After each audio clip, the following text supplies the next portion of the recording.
Hey, squaddies! Welcome back to Celeb Plug 101 and get ready because today's story is going to change the way you see everything. From jaw-dropping moments to powerful revelations, I'm diving straight into the heart of it all. We've seen royal PR spin before, but this one takes the crown. Prince William has just jetted off to Brazil, where he's set to host the Earthshot Prize and make a grand appearance at the COP30 climate conference. But behind the glossy headlines and Hello magazine covers, there's a very different story unfolding. One filled with private jets, helicopter rides, family image makeovers, and a father who apparently still writes his 43-year-old son's speeches. Because when you peel back the palace polish, this trip looks less like saving the planet and more like saving William's reputation.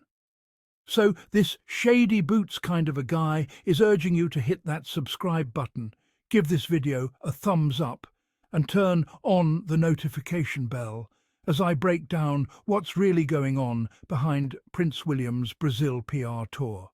The speeches, the spin, and the royal damage control at full throttle. I'm really excited about this buzz because it's sweet and mouth-watering. So let's just dive in for this juicy episode that I have sampled for you. We need to talk about Prince William's latest I'm Saving the Planet world tour, because apparently the future king has just landed in Brazil. That's right. William flew overnight to Rio de Janeiro, where he's expected to spend the next week or longer hosting the Earthshot Prize, and then popping over to Belém for COP30, the big global climate conference. Now, it all sounds very noble until you realise that His Royal Highness, the self-proclaimed environmentalist, got there using, you guessed it, private planes, helicopters, and luxury yachts. Because nothing says save the planet like a carbon footprint the size of a small country. So, to embiggen himself, yes, that's the word, ahead of this grand tour, William agreed to a Hello magazine cover story packed with glossy photos and even glossier quotes. We're told that William is a major environmentalist who rolls up his sleeves and travels to meetings.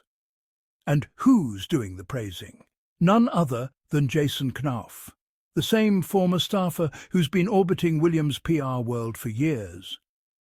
Knauf insists that William is hands-on, hard-working, and deeply passionate about the planet. All evidence to the contrary.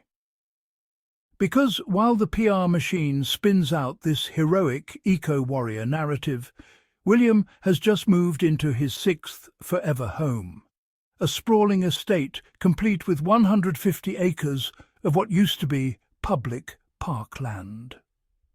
The man's environmentalism seems to stop just short of his backyard fence. Now, here's where it gets even funnier. Apparently, King Charles helped William write his big COP30 speech. Let that sink in. The monarch of the United Kingdom, the supposed global climate leader, helped his 43-year-old son write a speech. I mean, come on. That's not collaboration. That's homework help. It's giving Dad, can you proofread my science project before school tomorrow? And yes, this is the same week the New Statesman ran a story suggesting William isn't exactly a wordsmith, or as they put it, close to illiterate. So this father-son ghostwriting session feels a bit like PR damage control. See? Daddy loves me. Daddy helped me write my speech. But there's another twist. No one seems to know when this speech is actually happening. The United Nations' own materials list different start dates for COP30. Some say November 6th, others say the 10th. So if William plans to deliver his big speech this week, he might end up speaking to an empty room. That wouldn't be the first time. Remember last year when he bragged about having meetings at the UN, only for it to turn out his team had simply booked a conference room across the street from the UN building? Classic Williams move, making it look like a world statesman moment when in reality it's a very expensive photo op. And let's not forget that this is the same Prince William who never speaks out about pollution in UK waterways, even though his country's rivers are basically marinating in sewage right now. Maybe that's because some of those same water companies have been quietly paying royal estates, much like the deal his uncle Prince Andrew allegedly benefited from. So forgive us if we don't buy the whole eco-warrior prince storyline. It's a little hard to take seriously when your climate activism comes with a fleet of helicopters and royal perks. So, as William poses for glossy magazines and prepares to deliver a speech possibly written by King Charles himself, one thing's for sure: this isn't about saving the planet. It's about saving face.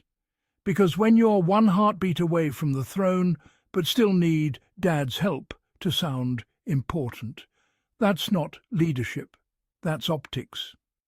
Anyways, squaddies, my thoughts in a nutshell about this is that Charles helping with William's speech is more proof that William is apparently illiterate.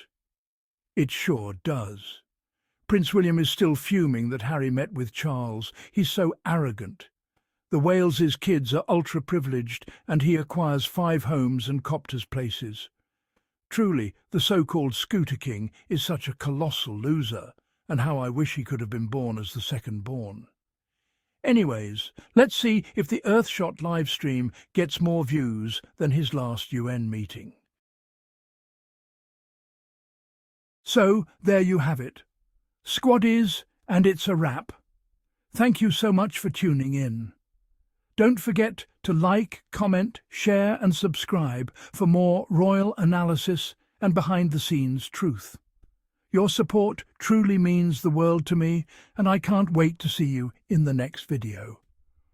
Until then, take care and stay awesome.